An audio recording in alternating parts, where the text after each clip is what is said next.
ഞാൻ ആർക്കും വോട്ടൊന്നും ചെയ്യില്ല. ഞാൻ നോട്ടയ്ക്കാണ് വോട്ട് ചെയ്യുന്നത് വലിയ കാര്യമായിട്ട് പറയുന്ന ആൾക്കാരെ നിങ്ങൾ കണ്ടില്ലേ? ഇവർക്കൊക്കെ വോട്ട് ചെയ്തിട്ട് എന്താ കാര്യം?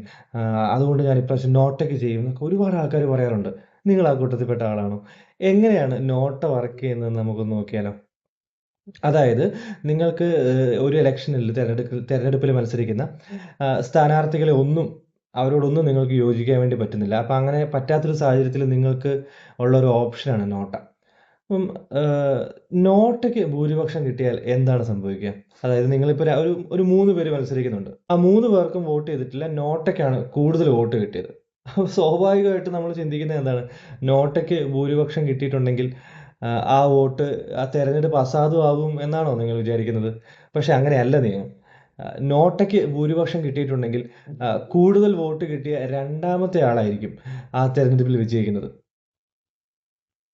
അപ്പോൾ നിങ്ങളുടെ വോട്ട് അത് വെറും ഒരു പ്രതിഷേധമായി മാറുകയല്ല ചെയ്യുന്നത്. നിങ്ങളുടെ വോട്ട് ആക്ച്വലി മറ്റൊരാളുടെ വിജയത്തിന് ഇൻഡയറക്ട്ലി കാരണമാവുകയാണ്.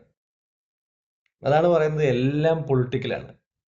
അപ്പം നോട്ട ശരിക്കും ഒരു പൊളിറ്റിക്കൽ ടൂൾ തന്നെയാണോ? അല്ലെങ്കിൽ ഈ പറഞ്ഞതുപോലെ എന്തുണ്ടാവണമായിരുന്നു? നോട്ടയ്ക്ക് ഭൂരിപക്ഷം കിട്ടുന്ന സമയത്ത് കൂടുതൽ സമൂഹത്തിലുള്ള കൂടുതൽ ആൾക്കാർക്കും ആ സ്ഥാനാർത്ഥികളെ ഇഷ്ടപ്പെട്ടിട്ടില്ല. അതുകൊണ്ട് തന്നെ ഒരു റീ എലക്ഷൻ എന്നുള്ളൊരു സാധ്യതയൊക്കെ ആയിരുന്നുവെങ്കിൽ നമുക്ക് പിന്നെയും പരിഗണിക്കാം. പക്ഷെ അങ്ങനെ ഒന്നും നമ്മുടെ നിയമത്തിലില്ല. നോട്ടയ്ക്ക് ഭൂരിപക്ഷം കിട്ടിയാൽ രണ്ടാമത്തെ കൂടുതൽ വോട്ട് കിട്ടുന്ന ആളാണ് ആ ഇലക്ഷനിൽ വിജയിക്കുക. So everything is political. Choose your vote very wise, very political, and elect the right person.